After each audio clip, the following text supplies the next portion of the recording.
لا حول ولا قوة إلا بالله العلي العظيم. أعوذ بالله من الشيطان اللعين الرجيم. بسم الله الرحمن الرحيم. الحمد لله رب العالمين، والصلاة والسلام على أشرف الأنبياء والمرسلين، خاتم النبيين سيد المرسلين مولانا ومقتدانا أبي القاسم محمد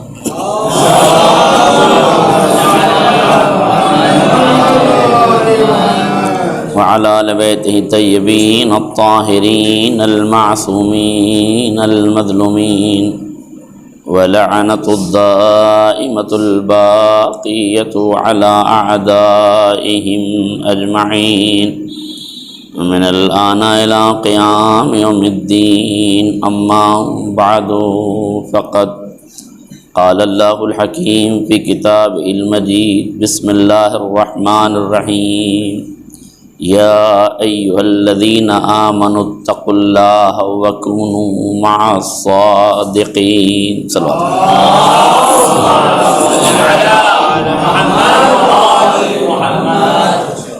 ارشاد رب العزت ہو رہا ہے، اے صاحبان ایمان، تقوی الہی اختیار کرو اور صادقین کے سچوں کے ساتھ ہو جاؤ۔ گلشن عصمت میں صداقتوں کے جو گل ہے عقیدت قدرت کی جانب سے کھلائے گئے ہیں وہ 14 ہیں، اور ان 14 میں آج جس کی شب شہادت ہے وہ ہمارے اور آپ کے 9ویں امام محمد تقی علیہ السلام۔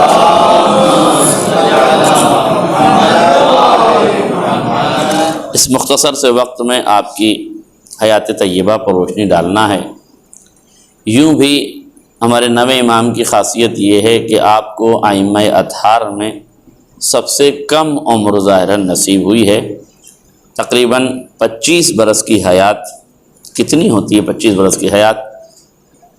اس حیات میں آپ نے دنیا سے رخصتی فرمائی، یعنی 195 ہجری 10 رجب المرجب سن 195 ہجری میں آپ کی ولادت ہوئی، اور 220 ہجری ذیقعد کی آخری تاریخ، اب وہ چاہے 29 ہو یا 30 ہو، ذیقعد کی آخری تاریخ میں سن 220 ہجری میں آپ کی شہادت واقع ہوئی۔ اس طرح آپ کا جو زمانہ گزرا ہے وہ بڑا مختصر گزرا ہے، یہاں تک کہ 8ویں امام علی رضا علیہ السلام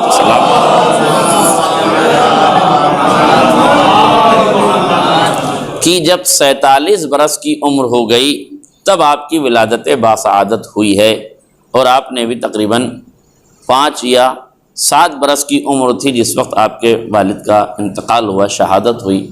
اس طرح سے لوگ امام رضا پر یہ اعتراض و اشکالات کرنے لگے تھے کہ اب نسل امامت کیسے آگے بڑھے گی، اب امام کون ہوگا، یہاں تک کہ بعض لوگ امام کی نعوذ باللہ امامت میں بھی شکوک ظاہر کرنے لگے تھے کہ آپ کا کوئی بیٹا ہوگا یا نہیں، اور آپ نے کہا تھا کہ اطمینان رکھو، ہمارا ایک نائب ہوگا، ہمارا ایک بیٹا ہوگا جو امامت کے عہدے پر فائز ہوگا۔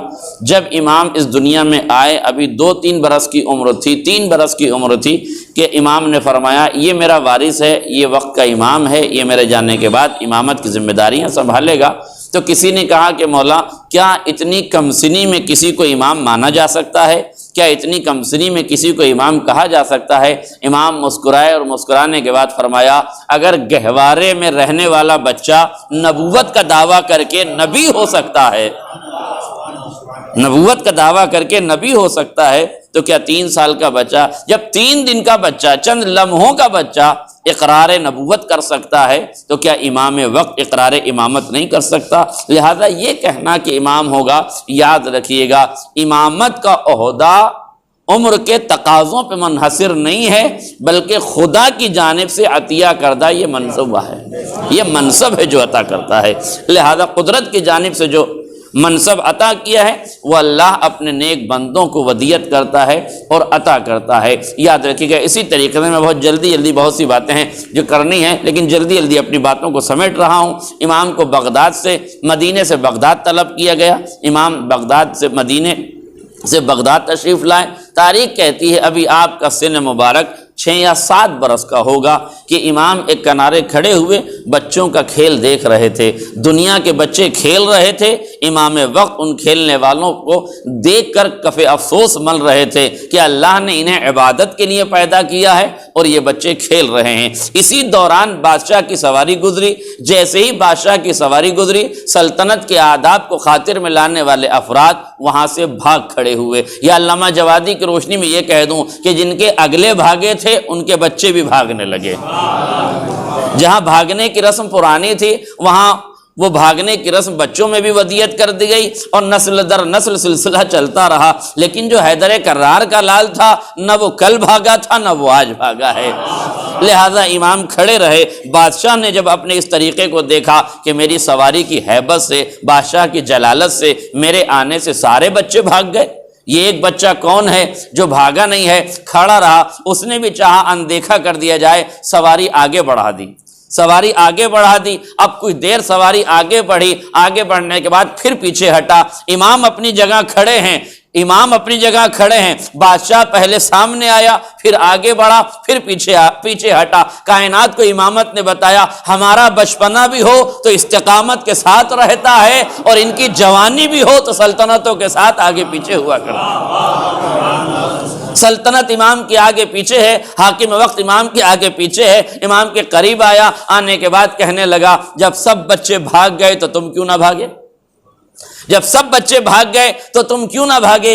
امام نے فرمایا میرے بھاگنے کی 2 ہی وجہ ہو سکتی تھی، یا تو راستہ تنگ ہوتا کہ تو گزر نہ پاتا، 3 وجہ ہو سکتی تھی، یا تو راستہ تنگ ہوتا کہ تو گزر نہ پاتا اس لیے میں بھاگ جاتا، یا میں نے کوئی گناہ کیا ہوتا جس کی تو سزا مجھے دیتا۔ نہ تو راستہ تنگ تھا، تیری سواری کے گزرنے کی جگہ موجود تھی اس لیے مجھے بھاگنے کی کیا ضرورت، میں نے کوئی گناہ نہیں کیا، جب میں گناہگار نہیں ہوں تو میں سزا کا مستحق نہیں، یہ امید نہیں کہ تو سزا دے گا، اور تیسری بات یہ کہ میں تجھے ظالم سمجھتا کہ بھاگ جاتا، تو میں تو تجھے ظالم نہیں سمجھ رہا ہوں، اب تو بتا تو اپنے آپ کو کیا سمجھتا ہے؟ امامت کا بچپنا ہے، بادشاہ کی جلالت ہے، مگر یہ جلالت ذلت آمیز لہجے میں ڈوب کے رہ گئی۔ امام کے لب و لہجے کو سننے کے بعد امام کی حکمت کے چشمے پھوٹنے لگے، یہ انسان محو حیرت رہ گیا، اور حیرت رہنے کے بعد اپنی سواری کو آگے بڑھاتا ہے، کچھ دور سواری کو لے جاتا ہے، پھر پیچھے ہٹتا ہے اور اپنی بند مٹھی کو بند کیے ہوئے کہتا ہے یہ بتائیے میرے ہاتھ میں کیا ہے؟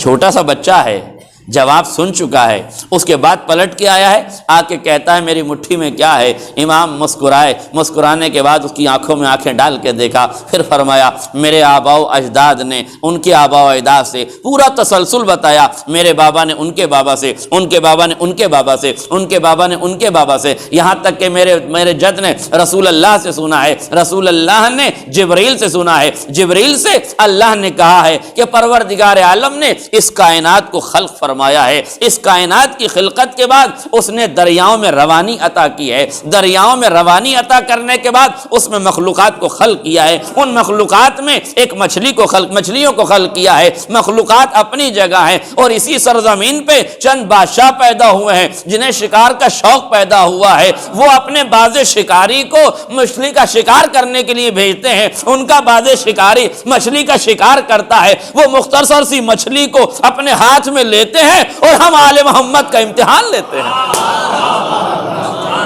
ہم آل محمد کا امتحان لیتے ہیں۔ جب اتنی تفصیل سے جواب سنا محو حیرت رہ گیا، آگے بڑھ گیا، جاننا چاہتا ہے یہ کیوں آگے بڑھ گیا۔ میں نے دستے ادب جوڑے، میں نے مولا کی بارگاہ میں عرض کیا، چشم تصور میں حاضر خدمت ہوا، میں نے کہا آقا، اس نے پوچھا تھا میرے ہاتھ میں کیا ہے، آپ نے کہہ دینا چاہیے تھا مچھلی تھی، آپ نے کہنا چاہیے تھا مچھلی ہے، یہ جواب اتنا گھما پھرا کے کیوں کہا؟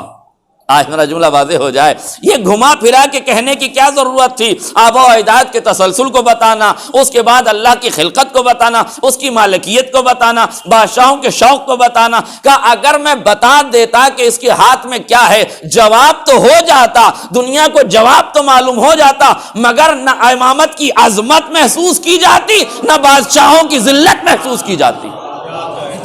میں نے اپنے لب و لہجے سے پوری کائنات کی تخلیق بتایا، اپنے علم کو اجاگر کیا، اپنی وسعت علم بتائی. میں نے کہا کیا نبیوں کا یہی طریقہ تھا کہ ان سے پوچھا جائے کچھ تو وہ اتنا تفصیل سے جواب دیتے ہیں؟ کہا بے شک اگر موسیٰ کلیم اللہ سے پروردگار نے پوچھا وما تلک بیمینک یا موسیٰ، تیرے ہاتھ میں موسیٰ دائنے ہاتھ میں کیا ہے، موسیٰ کو کہہ دینا چاہیے تھا عصا ہے، لیکن موسیٰ نے کہا یا عصایا اتوکل علیہا واحش بہا غنمی ولی فیہا معارب اخرى، میرے ہاتھ میں عصا ہے، اس عصے سے میں بکریوں کو ہکاتا ہوں، پتیوں کو توڑتا ہوں اور بھی دیگر کام لیتا ہوں. موسیٰ اللہ نے پوچھا ہے ہاتھ میں کیا ہے، کہہ دو ڈائریکٹ کہ میرے ہاتھ میں عصا ہے. کہا کہہ تو دیتا، مگر جہاں لذت حاصل کی جائے ملاقات میں اور گفتگو میں، وہاں گفتگو کو طول دیا جاتا ہے، طوالت دیا جاتا ہے. ایک صلوات پڑھ دے محمد اور آل محمد.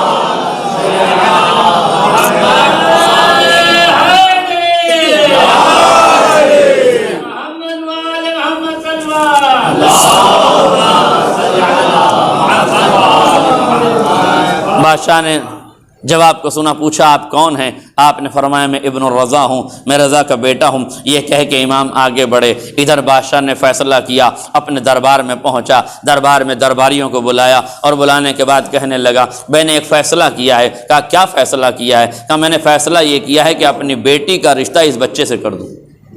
توجہ کیجئے گا، اپنی بیٹی کا رشتہ اس بچے سے کر دوں. کہنے والوں نے کہا کہ آپ اتنے سے بچے سے اپنی بیٹی کا رشتہ کر رہے ہیں، ذرا خیال تو کیجئے، یہ بچہ ہے، یہ ان پڑھ ہے، اسے پڑھا دیجئے، اس کی تربیت کی دیجئے، اسے سلطنت کے آداب سکھا دیجئے، اسے بادشاہی کے اسلوب سکھا دیجئے، کم سے کم یہ سرکاری داماد بنے گا تو سرکار کی عظمتوں سے اسے واقف کر دیجئے. اور فرمایا جیسے ہی بادشاہ نے یہ سنا اس نے کہا تم ان کو جانتے نہیں ہو، یہ آل محمد ہیں. آئے میرا جملہ واضح ہو جائے، یہ آل محمد ہیں. اب جس میں ہمت ہو وہ آل محمد کا امتحان لے لے. اگر تمہیں یہ خیال ہے کہ یہ بچہ پڑھا ہوا نہیں ہے تو اس بچے کا امتحان لے لے. میرے عزیزوں کیا ہوا، امتحان لینے کے لیے بڑے بڑے علماء کو بلایا گیا. ایک بہت بڑا عالم یحییٰ بن اقسم آیا. یحییٰ بن اقسم سے کہا تم اس بچے سے سوال کرو. اب نشست جمی ہوئی ہے، دربار سجا ہوا ہے، مسند نشین بادشاہ ہے، اس کے بعد پوری مجمع کی ہیبت ہے اور آل محمد کا یہ شہزادہ ہے، کمسنی کا عالم ہے. مگر کمسنی کے باوجود بھی بیٹا تو علی کا ہے نا، کمسنی کے باوجود بھی بیٹا تو باب مدرسۃ العلم کا ہے نا. لہذا جب امام سے سوال کیا، کہا پوچھو کیا پوچھنا چاہتے ہو. اللہ اکبر، ایسا لگ رہا تھا کہ پھر وقت کا علی کسی ممبر پہ بیٹھ کر سلونی سلونی کا دعویٰ کر رہا. امام نے کہا پوچھو کیا پوچھنا ہے، جو کچھ پوچھنا چاہتے ہو پوچھو. چار پانچ برس کے بچے کی اس لب و لہجے کو دیکھا، اس ہیبت کو دیکھا. اتنا بڑا عالم دین یحییٰ بن اقسم آگے بڑھا. آگے بڑھ کے کہتا ہے یہ بتائیے اگر کوئی شخص حالت احرام میں شکار کرے تو اس کا کفارہ کیا ہے؟ امام نے اس کی آنکھوں میں آنکھیں ڈالی، مسکرائے اور مسکرانے کے بعد اب ایک بوڑھا آدمی سوال کر رہا ہے اور چند برس کا بچہ اس سوال کا جواب دیتا ہے. اس کی آنکھوں میں آنکھیں ڈال کے کہتا ہے شیخ تجھے تو سوال کرنے کی بھی تمیز نہیں ہے. میرا جملہ واضح ہو جاتا، شیخ تجھے تو سوال کرنا بھی نہیں آتا، تیرے علم تو مجھے حیرت ہے. یہ دربار کا اتنا بڑا عالم، اسے اتنی تمیز نہیں ہے کہ سوال کیسے کیا جاتا ہے. یہ سوال جو تو نے کیا ہے اس سوال کی تو 22 شقیں ہیں. اللہ اکبر، اس سوال کی تو 22 شقیں ہیں. وہ حیرت میں رہ گیا، اس نے تو سوچا بھی نہیں تھا کہ میرے سوال کا ایسے پوسٹ مارٹم ہو جائے گا، میرے سوال کا اس طریقے سے پوسٹ مارٹم ہوگا. امام نے کہا تجھے پوچھنا ہی نہیں آتا، تو یہ پوچھ رہا ہے کہ اگر کوئی حالت حرام میں شکار کرے تو اس کا کفارہ کیا ہے. یہ تو بتا شکار کرنے والا جو شکار کر رہا ہے وہ بالغ ہے یا نابالغ؟ وہ پہلی بار شکار کر رہا ہے یا متعدد بار شکار کر چکا ہے؟ وہ اپنے شکار پہ نادم ہے یا مصر ہے؟ وہ شکار ہل میں کر رہا ہے یا حرم میں کر رہا ہے؟ وہ شکار دن میں کر رہا ہے یا رات میں کر رہا ہے؟ وہ شکار کرنے والا غلام ہے یا آزاد؟ وہ شکار کرنے والا علم رکھتا ہے جس کا شکار کر رہا ہے یا نہیں؟ یعنی آمدن شکار کر رہا ہے یا دھوکے سے شکار ہو گیا ہے؟ توجہ کیجیے آپ نے. پھر آپ نے فرمایا یہ بتا جو شکار کر رہا ہے وہ پرندے کا شکار کر رہا ہے یا جانور کا شکار؟ پرندے کا شکار کر رہا ہے تو چھوٹے کا یا بڑے کا؟ جانور کا شکار کر رہا ہے تو چھوٹے کا یا بڑے کا؟ اس کی حیرت کی انتہا نہ رہی. میں تو صرف شکار پوچھ رہا تھا، اس نے تو شکار کا ہی شکار کر ڈالا. ایک صلوات پڑھ دے محمد اور آل محمد.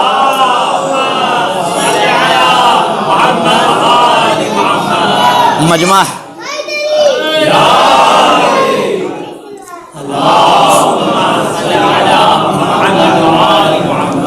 مجمع حیرت میں رہ گیا. اللہ اکبر. امام کے لب و لہجے میں وہ متانت تھی، وہ سنجیدگی تھی. آپ نے بیانات فرمانا شروع کیے. اس کے بعد روایت کہتی ہے جیسے ہی منظر دیکھا، حالات بدلتے ہوئے دیکھے، فوراً بادشاہ نے حکم دیا پہلے عقد کی تقریب ہو جائے اور پھر اس کے بعد مسئلے کو آگے بڑھایا جائے گا. نتیجہ یہ ہوا کہ حکومت نے سیاست کی بیساکھی کا سہارا لے کر امامت کے دامن پر سرکاری بیٹی کو چسپاں کر دیا.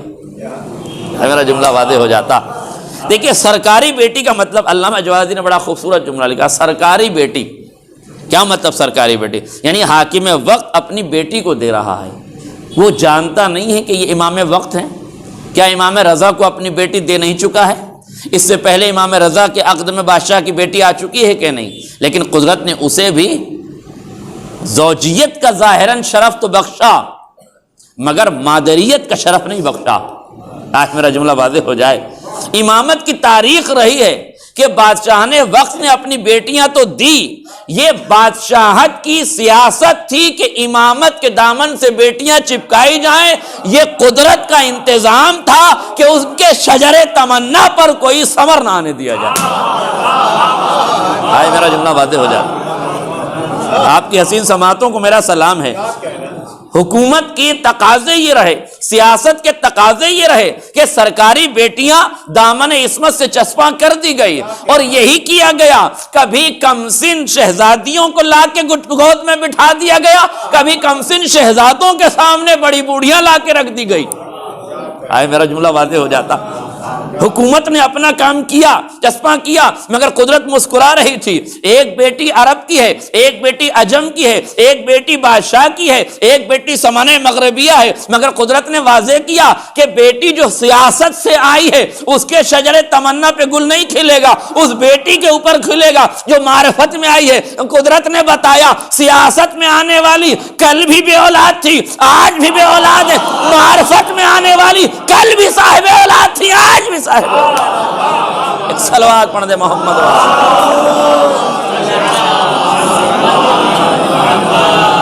لہذا امام کا عقد طے کیا گیا. کمسنی میں امام کا عقد طے ہو گیا. ظاہر ہے اس عقد کا آگے بڑھنا تھا، معاملات طے ہوئے. اب اس کے بعد پھر یہ کہا گیا کہ مولا آپ سوالات کا جواب دے دیجئے. امام نے ایک ایک سوال کا جواب دیا. تاریخ کہتی ہے اب یحییٰ بن اقسم کی طرف متوجہ ہو کے بادشاہ نے کہا کیا تو اجازت دیتا ہے کہ اب یہ بچہ بھی تجھ سے کچھ پوچھ لے؟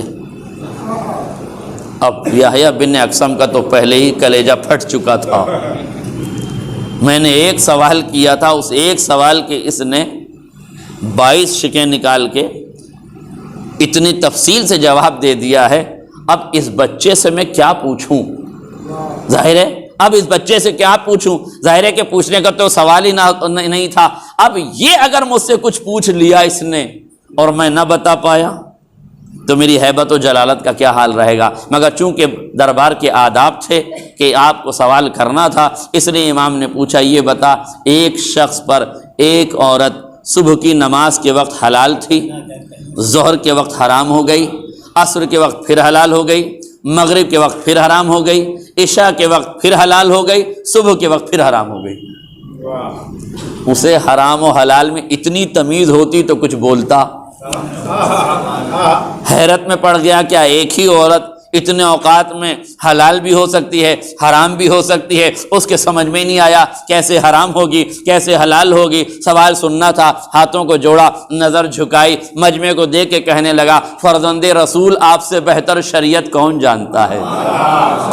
امامت مسکرا کے کائنات کو بتا رہی تھی وقت کا کتنا بڑا بھی عالم دربار میں بیٹھ جائے، درباری علماء اور ہیں، امامت کی نسل سے تعلق رکھنے والے، نبوت کی نسل سے تعلق رکھنے والے اور ہیں۔ لہذا درباری عالم محو حیرت میں ہوا۔ امام نے فرمایا سن، وہ ایک شخص کی کنیز تھی جو اس کے اوپر حرام تھی، نماز صبح کے وقت حرام تھی، ظہر کے وقت اس نے کنیز کو خرید لیا، اپنی کنیزی میں لے لیا، حلال ہو گئی۔ غور کیجئے گا، اپنی کنیزی میں لے لیا، حلال ہو گئی۔ عصر کے وقت امام نے اسے آزاد کر دیا، پھر وہ امام پہ حرام ہو گئی۔ مغرب کے وقت امام نے اس سے عقد کر لیا، وہ پھر حلال ہو گئی۔ عقد کے بعد آپ نے صیغہ زہار پڑھ لیا، جب صیغہ زہار پڑھا تو وہ پھر حرام ہو گئی۔ آپ نے صیغہ زہار کا کفارہ ادا کر دیا، وہ پھر حلال ہو گئی۔ پھر امام نے اسے طلاق دے دیا، وہ پھر حرام ہو گئی۔ امام نے پھر اس سے رجوع کر لیا، وہ پھر حلال ہو گئی۔ اس طرح ایک ہی عورت چند وقتوں میں حلال رہی اور چند وقتوں میں حرام ہو گئی۔ اس سوال کا جواب سننا تھا، مجمع حیرت میں ڈوب گیا۔ لیکن میرے عزیزوں یاد رکھیے گا، اس کے بعد تاریخ یہ کہتی ہے، اب جملہ غور سے سنیے گا، تاریخ یہ کہتی ہے اب امامت سے کہا گیا لوگوں نے کہ مولا کیا آپ ہمیں اجازت دیتے ہیں کہ ہم سوالات اور کریں، شریعت کے بارے میں پوچھیں۔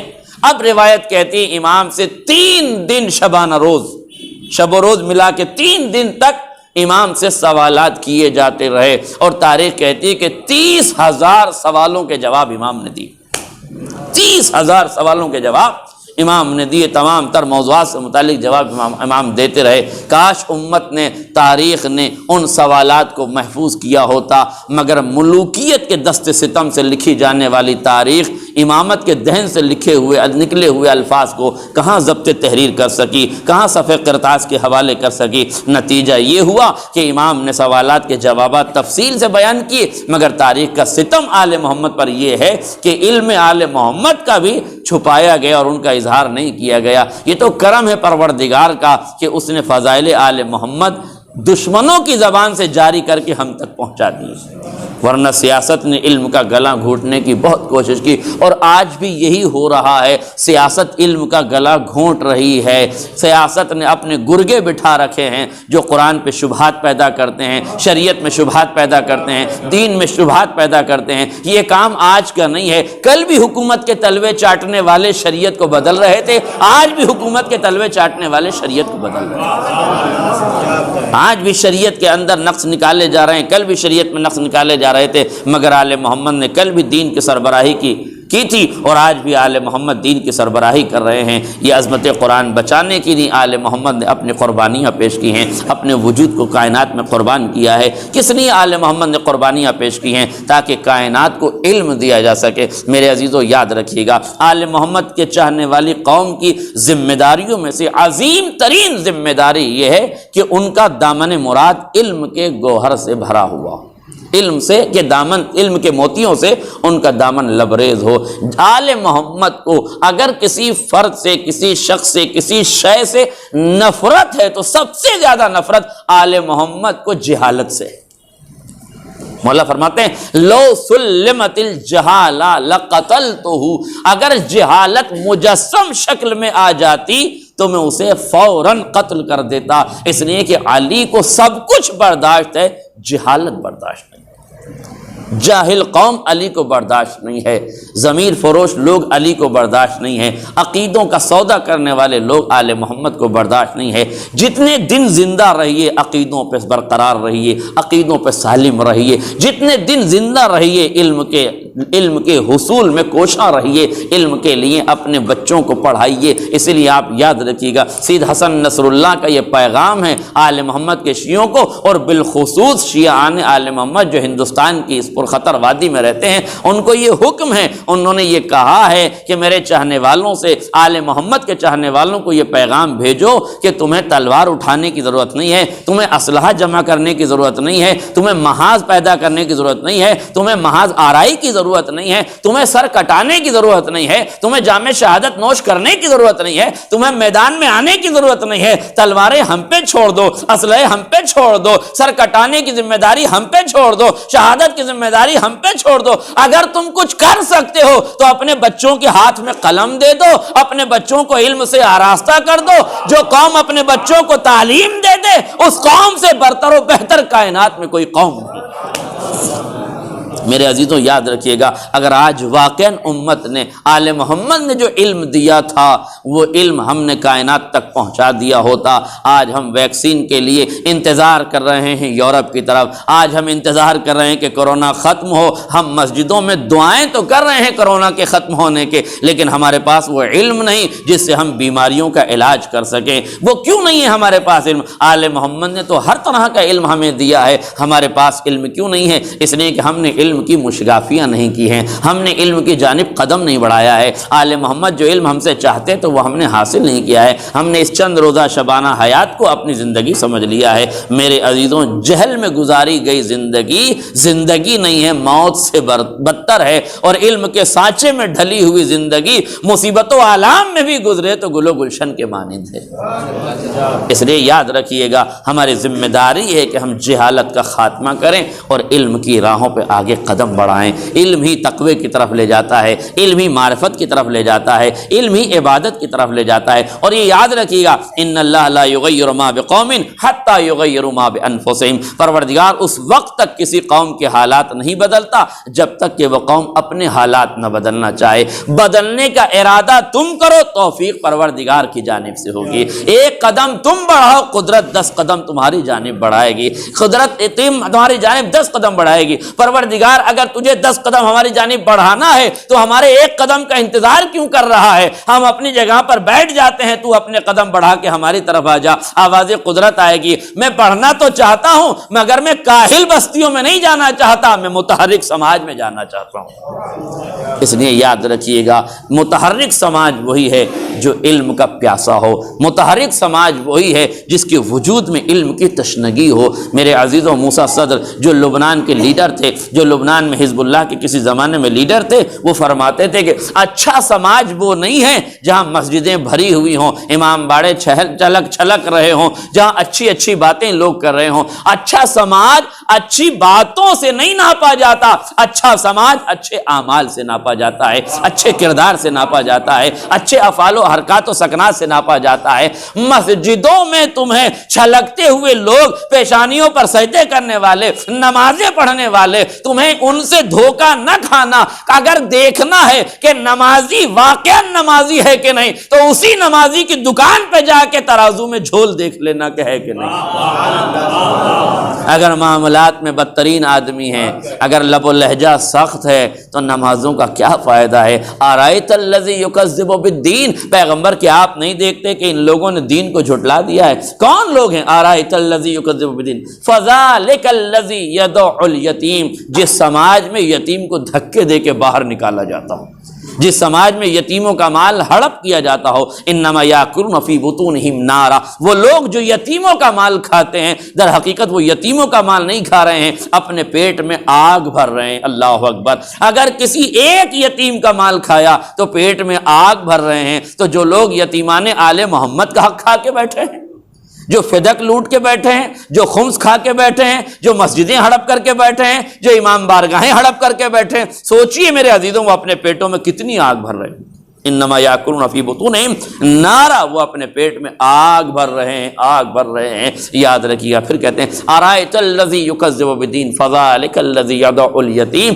جو یتیموں کو دھکا دیتے ہیں، دھتکارتے ہیں۔ ولا یحض علی طعام المسکین، اور یہ وہ لوگ ہیں جو دین کو جھٹلا رہے ہیں، جو کسی مسکین و فقیر و غریب کو کھانا نہیں دیتے بلکہ دھتکار دیتے ہیں۔ تمہارے سماج میں جو ضرورت مند ہیں وہ تڑپ رہے ہیں، جن کو ضرورت نہیں ہے وہ غربت کے نام پہ لوٹ رہے ہیں۔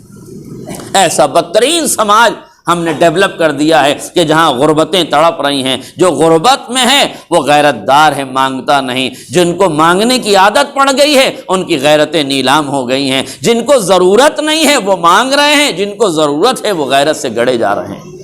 ایسے سماج میں یاد رکھیے یہ وہ سماج ہے جو دین کو جھٹلا رہا ہے۔ ارایت الذی یکذب بالدین، یہ دین کی تکذیب کر رہے ہیں۔ فذلک الذی یدع الیتیم، جو یتیموں کو دھکے دے کے نکالتے ہیں۔ ولا یحض علی طعام المسکین، جو مسکینوں کو کھانا نہیں دیتے۔ فویل للمصلین، تو ایسے نمازیوں پہ لعنت ہے جو مسجدوں میں تو نمازیں پڑھتے ہیں مگر دروازے سے یتیموں کو بھگا دیتے ہیں۔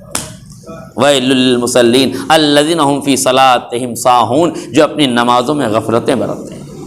یراؤن، اور اپنی نمازوں میں دکھاوا کرتے ہیں، وَيَمْنَعُونَ الْمَاعُونَ، اور جب ان کے دروازے پہ کوئی کچھ مانگنے کے لیے آ جاتا ہے تو اسے دھکے دے کے باہر نکال دیتے ہیں۔ چھوٹے سے ظرف میں بھی ان کی ظرفیت اتنی نہیں ہے کہ اس ظرف میں ڈال دے جو خالی ہے۔ اگر کوئی کاسہ گدائی لے کے تمہارے دروازے پر آیا ہے تو تمہاری حیثیت یہ ہے کہ تم اس کے ہاتھ میں کچھ دے دو۔ میرے عزیزوں یاد رکھیے گا، معصوم فرماتے ہیں، چوتھے امام کا فقرہ ہے کہ جب کوئی فقیر آتا تھا امام اس کے ہاتھ میں پیسہ رکھتے تھے تو پہلے اس پیسے کو چومتے تھے پھر رکھتے تھے۔ کسی نے پوچھا مولا یہ درہم کو چومنے کی ضرورت کیا ہے؟ کہا درہم کو نہیں چوم رہا ہوں، یہی درہم اس کے ہاتھ سے وسیلہ بن رہا ہے خدا کی بارگاہ تک جانے کا، اس لیے میں اس کا احترام کر رہا ہوں جو خدا کی بارگاہ تک جا رہا ہے۔ بس میرے عزیزوں گفتگو تمام ہو گئی۔ جس امام کی آج شب شہادت ہے اس امام نے مختصر حیات گزاری، 25 برس کی حیات آپ نے گزاری۔ 195 ہجری میں مامون تخت نشین، 194 ہجری میں امین تخت نشین ہوا۔ امین کے بعد 4 سال کے بعد امین کو مامون نے قتل کر دیا۔ اب 194 ہجری کے بعد سے 198 ہجری میں مامون تخت حکومت پر آ گیا۔ امین اور مامون یہ دونوں ہارون رشید کے بیٹے تھے۔ ایک بیٹا عجم ماں سے تھا، کنیز سے تھا، اور ایک بیٹا عرب سے تھا۔ امین عرب ماں کا بیٹا تھا، مامون عجم کی ماں کا بیٹا تھا۔ جو عرب کی ماں کا بیٹا تھا وہ بدقماش تھا، بدشعار تھا اور عیاش تھا، اور جو دوسرا تھا وہ قدر غنیمت تھا، ظاہراً علم دوست تھا، ظاہراً شریف تھا۔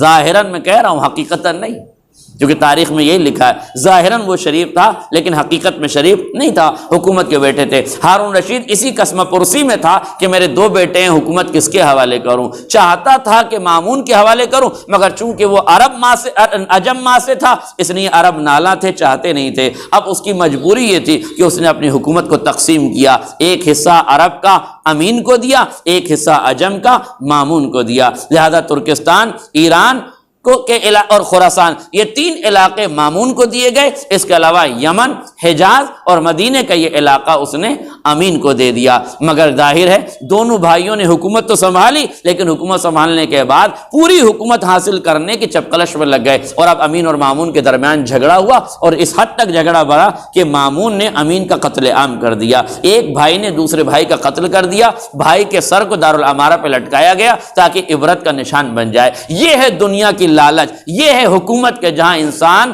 بھائی بھائی کا گلا گھونٹ دیتا ہے۔ کاش میرا جملہ واضح ہو جائے، جہاں دولت سر چڑھ کے بولنے لگے وہاں عقیدتیں رخصت ہو جاتی ہیں، وہاں رشتے نیلام ہو جاتے ہیں، وہاں اپنائیت کا خاتمہ ہو جاتا ہے۔ لہذا مامون نے امین کو قتل کر دیا۔ جس کو تاریخ شریف لکھ رہی تھی وہ باپ کا بھائی کا قاتل تھا، جس کو تاریخ شریف لکھ رہی ہے، قدر غنیمت لکھ رہی ہے، وہ اپنے بھائی کا قاتل تھا۔ میرے عزیزوں آپ نے توجہ نہیں کیا، ایک حکومت اپنے باپ کی حکومت 2 بیٹوں نے سنبھالی تو دولت کے حصول میں اپنے ہی بھائی کا قتل کر دیا۔ شاید یہی وجہ تھی کہ رسول بتانا چاہتے تھے کہ امت کے حوالے حکومت کی جائے تو کیا حشر ہوگا، امامت کے حوالے حکومت کی جائے تو کیا حشر ہوگا، امامت کے حوالے حکومت ہو تو کیا ہوگا۔ ارے تم دنیا کی حکومت لے کے اختلاف کر رہے ہو، ارے حسنین کو جنت کی سرداری ملتی ہے اور اختلاف نظر نہیں آتا، وہاں کی سرداری ملتی ہے مگر کوئی اختلاف نظر نہیں آتا۔ اور شاید یہی وجہ ہے کہ جب پیغمبر اسلام مسجد النبوی کی طرف جا رہے ہیں،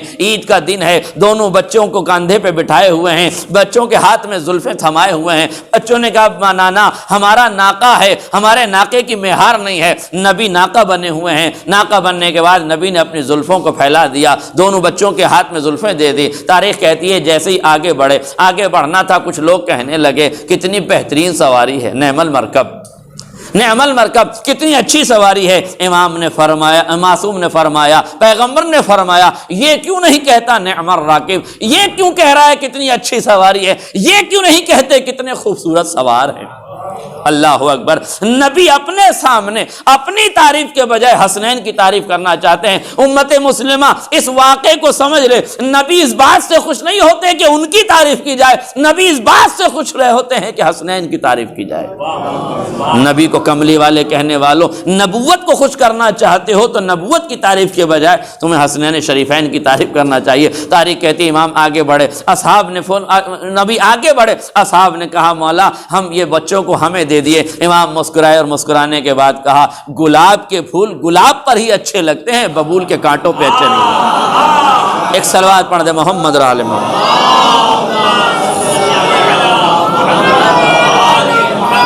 بس آخری فکر علامہ مولانا طاہر جلولی صاحب مرحوم خدا غریق رحمت کرے وہ پڑھا کرتے تھے اس واقعے کے ضمن میں کہ دونوں بچے سوار ہیں۔ اس کے بعد علامہ جوادی نے اسی میں ایک گوشہ پیدا کیا ہے، اس لیے میں اس کو آگے بڑھا رہا ہوں تاکہ مرحومین کی روح کو خراج عقیدت ہو جائے، اور خطابت کا حق بھی یہی کہ جس کا ہو اسی کے نام سے پڑھا جائے۔ خطابت چرا کے پڑھنے کا نام نہیں ہے، خطابت پڑھ کے پڑھنے کا نام ہے۔ لہذا دونوں مرحومین کے لیے خراج عقیدت ہو جائے، اس لیے بات کہتا ہوں کہ دونوں بچے کاندھے پہ سوار ہیں۔ دیکھیے دنیا کو حکومت ملتی ہے تو بھائی بھائی کا قتل کر دیتا ہے، لیکن آخرت کی حکومت ملی ہے۔ آل محمد کا کردار کیا ہے، اور یہ کردار کیا ہے آل محمد کا رسول بتانا چاہتے ہیں۔ دونوں نواسے بیٹھے ہوئے ہیں، دونوں کے ہاتھ میں زلفیں دے دی۔ علامہ جوادی کہتے ہیں میں نے چشم تصور میں ہاتھوں کو جوڑا، ہاتھوں کو جوڑنے کے بعد نبی کی خدمت میں عرض کیا یا نبی اللہ یہ بچے مچل گئے تو کیا ہوگا؟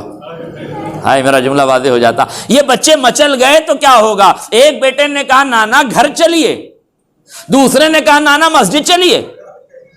یا نبی اللہ یہ دو بیٹے ہیں، آپ مسجد کے وسط میں، آپ راستے میں کھڑے ہوئے ہیں، دونوں بچے مچل گئے، ایک نے کہا گھر چلیے، حسن نے کہا گھر چلیے، حسین نے کہا مسجد چلیے، حسین نے کہا گھر چلیے، حسن نے کہا مسجد چلیے۔ یا نبی اللہ آپ کس کی بات مانیں گے؟ کب گھر جائیں گے؟ کیسے مسجد جائیں گے؟ پیغمبر نے فرمایا میں نے زلفیں ان کے ہاتھ میں نہیں دی ہیں جن کا بچپن مچل جائے، میں نے زلفیں ان کے ہاتھ میں نہیں دی ہیں جن کا بچپن مچل جائے۔ ارے دنیا کو معلوم ہونا چاہیے جب یہ رسول کی زلفیں تھام کے اختلاف نہیں کرتے تو زمام حکومت سنبھال کے اختلاف کیوں کرتے؟ جب ان کا بچپنا اختلاف کی نظر نہیں ہوتا تو ان کی جوانیاں، ان کا وجود کیسے اختلاف ہو سکتا ہے؟ یہ دنیا ہے جہاں مرہون منت اختلافات کی۔ تاریخ نے یہی لکھا امین اور مامون یہ دونوں بھائی تھے، مگر مامون نے امین کو قتل کر دیا۔ اب بتائیے وہ کتنا بڑا شریف بادشاہ تھا جو بھائی کا قاتل تھا، اور کیا بھائی کا قاتل بھی شریف ہو سکتا ہے؟ اور ایسے ہی شریف تاریخ میں بہت سے ملے ہیں جن کے دامن پہ قتل کے دھبے تو ہیں مگر حکومت نے شرافت کے پیرائے میں لپیٹ کے چھپا دیا۔ ایسے آپ کو بہت سے قاتل مل جائیں گے، اور نہ کہوں تو بات ادھوری رہ جائے گی، اس لیے آخری بات کہہ کے اپنی بات کو مکمل کر دوں۔ میں نے کہا شرافتوں کا لباس اوڑھ کر بھی لوگوں نے قتل عام کیا ہے، اور پتہ نہ چلا کہ کس نے کس کو قتل کیا ہے، کس نے کس کو زہر دیا ہے، یہ دنیا کو پتہ نہ چلا، ورنہ نبی بھی قتل کیے گئے ہیں، صدیقہ طاہرہ بھی قتل کی گئی ہیں، علی بھی قتل کیے گئے ہیں، حسن بھی قتل کیے گئے ہیں، حسین بھی قتل کیے گئے ہیں، لیکن سارے قاتل نہیں پکڑے گئے، مگر آنے والے زمانوں میں قتل کرنے والوں کی روش سے لوگ پکڑے گئے ہیں۔ یاد رکھیے گا امام حسن کو بھی ایک بیوی نے زہر دیا تھا، آج میرا جملہ واضح ہو جائے، اور امام محمد تقی علیہ السلام کو بھی ام الفضل آپ کی بیوی نے زہر دیا۔ اس کا مطلب یہ ہے کہ بیویاں بھی زہر دے سکتی ہیں۔ میرا جملہ واضح ہو جاتا، بیویاں بھی زہر دے سکتی ہیں۔ عصمتوں کو زہر دینے کا، بیویوں کے زہر دینے کا یہ سلسلہ آج نیا نہیں ہے، بہت پرانا ہے۔ بفرق یہ ہے کہ کچھ بیویاں زہر دے کے پکڑی گئی ہیں اور کچھ بیویاں زہر دے کے بھی چہرے پہ شرافت کی نقاب اوڑھے ہوئے امت کی مادر گرامی کا خطاب پائے ہوئے ہیں، ورنہ زہر تو سب نے دیا ہے۔ ام الفضل بھی امت کی ماں بن جاتی اگر دنیا اس کے قتل کے چرچے کو عام نہ کرتی۔ لہذا حکومت کی بیٹی نے حکومت کے اشارے پر، حکومت کے روش میں آ کر، ظاہر ہے کہ حکومت کی بیٹی جب امامت کی دہلیز پر آئے گی تو اسے وہ عظمت و شان کہاں ملے گی جو امامت کی عظمت و شان ہوتی ہے۔ اس لیے کہ یہاں بیٹیاں سیاست سے نہیں آتی ہیں بلکہ معرفت سے آتی ہیں۔ جو سیاست سے آتی ہیں ان کا اپنا کام ہوتا ہے، جو معرفت سے آتی ہیں ان کا اپنا کام ہوتا ہے۔ خدا نے انہی بیٹیوں کو شرف مادریت عطا کیا ہے جو معرفت امام میں آئی ہیں، اور ان بیویوں کو مادریت کے شرف سے محفوظ رکھا ہے،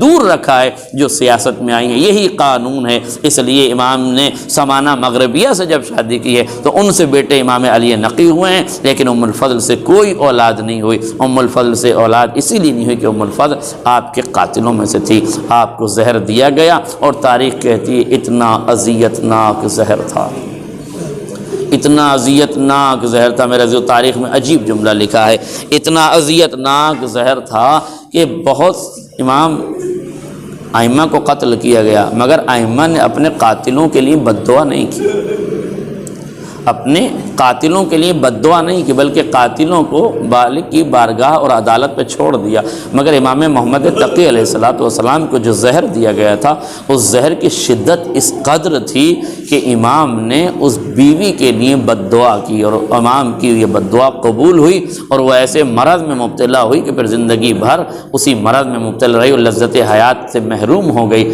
اللہ، آپ سوچئے کتنا شدید زہر ہوگا کہ جس سے امام کا جگر ٹکڑے ٹکڑے ہو گیا۔ یہ آل محمد ہے میرے عزیزوں، مگر اس کے باوجود بھی میں ایک جملہ کہوں گا میرے عزیزوں، امام کو زہر دیا گیا، زہر سے شہید کیا گیا، مگر اس کے باوجود بھی آپ کے بیٹے امام وقت آئے، آپ کو عزت و احترام سے غسل و کفن دیا، عزت و احترام سے جنازہ اٹھا، جنازہ کاظمین میں لے جا کے دفن کر دیا گیا، آپ کو دفن بھی فوراً کر دیا گیا، غسل بھی فوراً مل گیا، کفن بھی فوراً مل گیا۔ لیکن ہاں عزاداروں، کربلا میں اقدار بدل گئے تھے، کربلا میں نظریات بدل گئے تھے، کربلا میں افکار بدل گئے تھے۔ ایک بیٹا ہے، ہاتھوں میں ہتھکڑیاں ہیں، پیروں میں بیڑیاں ہیں، گلے میں توقے خاردار ہے۔ ہاں عزیزو، اتنا مجبور ہے بیٹا، اپنے بابا کے جنازے کو دیکھ رہا ہے، چہرے کا رنگ متغیر ہو رہا ہے، مگر ہاں باپ کو دفن نہیں کر سکتا۔ جیسے ہی چہرے کی رنگت بدلی، جیسے ہی چہرے کا رنگ متغیر ہونے لگا، شہزادی جناب زینب نے اس منظر کو دیکھ لیا، اپنے آپ کو اونٹ کی بلندی سے گرا دیا۔ بی بی، آپ نے اونٹ کی بلندی سے کیوں گرایا؟ کہا تاکہ کچھ دیر کے لیے میرے بھتیجے کی نگاہ باپ کے جنازے سے ہٹ کے میری جزاکم ربکم خیر الجزا۔ میرے سے ایک جملہ یاد رکھیے گا، موت کا کوئی بھروسہ نہیں ہے۔ جس تیزی سے موت آ رہی ہے، جس تیزی سے لوگ مر رہے ہیں، جس تیزی سے قبریں آباد ہو رہی ہیں، جس تیزی سے لوگ حیات کے دامن کو چھوڑ رہے ہیں، موت کا کوئی وقت نہیں ہے کب آ جائے۔ اگر تمہیں قبر میں کوئی شے نجات دلا سکتی ہے تو آل محمد پہ رونے والے یہ آنسو ہیں جو نجات دلا سکتے ہیں۔ اس لیے خدا کے واسطے آل محمد کی مصیبتیں سننے کے بعد اپنے اشکوں کو روکا نہ کرو، احساس کی وادی میں ڈوب جایا کرو، اس لیے کہ تمہاری آنکھوں سے نکلے ہوئے یہ آنسو اگر مکھی کے پر کے برابر بھی ہیں نا، تو معصوموں نے اس کی ضمانت لی ہے کہ ہم ان اشکوں کو ضائع نہیں ہونے دیں گے، ان کو چراغ بنا دیں گے تمہاری تاریکی قبر کے لیے۔ سید سجاد نے باپ کے جنازے پہ نظر کی، چہرے کا رنگ بدلا۔ روایت کہتی ہے شہزادی زینب سید سجاد کے قریب آئی، میرے لال یہ کیا منظر دیکھ رہی ہوں، ایسا لگتا ہے روح قفس عنصری سے پرواز کر جائے گی۔ سید سجاد نے فرمایا، پھوپھی اماں، ظالموں نے اپنے نجس مردے دفن کر دیے، ہائے میرے بابا کا جنازہ خاک اور خون میں غلطیدہ ہے۔ بھائی بیٹا اتنا مجبور ہے کہ بابا کے جنازے کو دفن نہیں کر سکتا۔ شہزادی نے سجاد کی آنکھوں میں آ کے ڈال کے فرمایا، میرے لال ینسبون علما لہذا تب، یہ اجساد طاہرہ بکھرے نہیں رہیں گے، ایک وقت آئے گا تیرے بابا کے نام کا علم نصب ہوگا، یرجعون الیہ الخلائق، عالی شان روزہ بنے گا، لوگ زیارت کے لیے آئیں گے، لوگوں کی تمناؤں کا مرکز حسین کا مرکز بن جائے گا۔ عزاداروں، اس کے بعد شہزادی کہتی ہیں، روایت کے فقرے ہیں، شہزادی نے سید سجاد کو دلاسا دیا، اور دلاسا دینے کے بعد حسین کی لاش اطہر کے قریب آئی، امام کے جنازے کا طواف کیا، لاش اطہر کا طواف کرنے کے بعد ہاتھوں کو بلند کیا، فرمایا پروردگار میری اس قربانی کو قبول کر لینا، مالک میری اس قربانی کو قبول کر لینا۔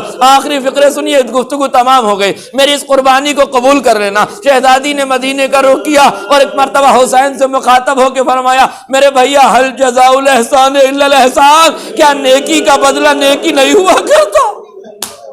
شہزادی کو بچپن کا واقعہ یاد آ گیا، بھیا میرا بچپن تھا، بھیا آپ کا بچپن تھا، میں نے محسوس کیا کہ جب میں مدینے میں تھی، میں چھوٹی تھی، اپنے گھر کے صحن میں آرام کر رہی تھی، تمازت آفتاب میرے چہرے پر آئی، دھوپ کا میرے چہرے پر آنا تھا، حسین چھوٹے چھوٹے قدموں سے دوڑتے ہوئے گھر میں گئے، ایک چادر لے کر آئے، جناب زینب کے قریب آ کر بہن پہ چادر تان کے کھڑے ہو گئے، کچھ دیر جب خون کی محسوس کی، زینب کی آنکھ کھلی، دیکھا میرا ماں جایا پسینے سے شرابور ہے، چہرے کا رنگ بدلا ہوا ہے، اٹھی کلیجے سے لگا لیا، اے میرے بھیا یہ آپ کیا کر رہے ہیں؟ کہا بہنا تجھ پر دھوپ آئی ہے، بھائی کیسے برداشت کرے؟ زینب تڑپ کے کہتی ہے اے بھیا حسین، ارے جو احسان تو نے بچپن میں کیا تھا، کاش زینب کے پاس چادر ہوتی، تیرے لاشے پہ چادر تان کے کھڑی ہو جاتی، مگر اے بھیا حسین زینب کو معاف کر دینا۔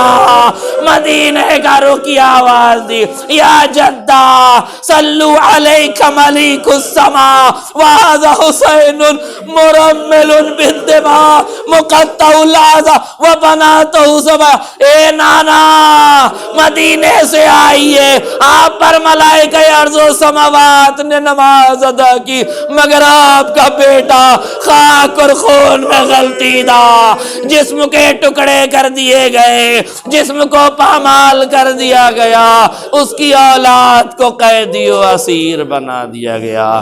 یا رسول اللہ دعائی ہے، دعائی ہے۔ اِنَّ لِلَّهِ وَإِنَّ إِلَيْهِ رَاجِعُونَ رَضًا بِقَضَائِهِ وَتَصْبِيرِ أَمْرِهِ سَيَعْلَمُ الَّذِينَ ظَلَمُوا أَيَّ مُنقَلَبٍ يَنقَلِبُونَ رَبَّنَا تَقَبَّلْ مِنَّا إِنَّكَ أَنْتَ السَّمِيعُ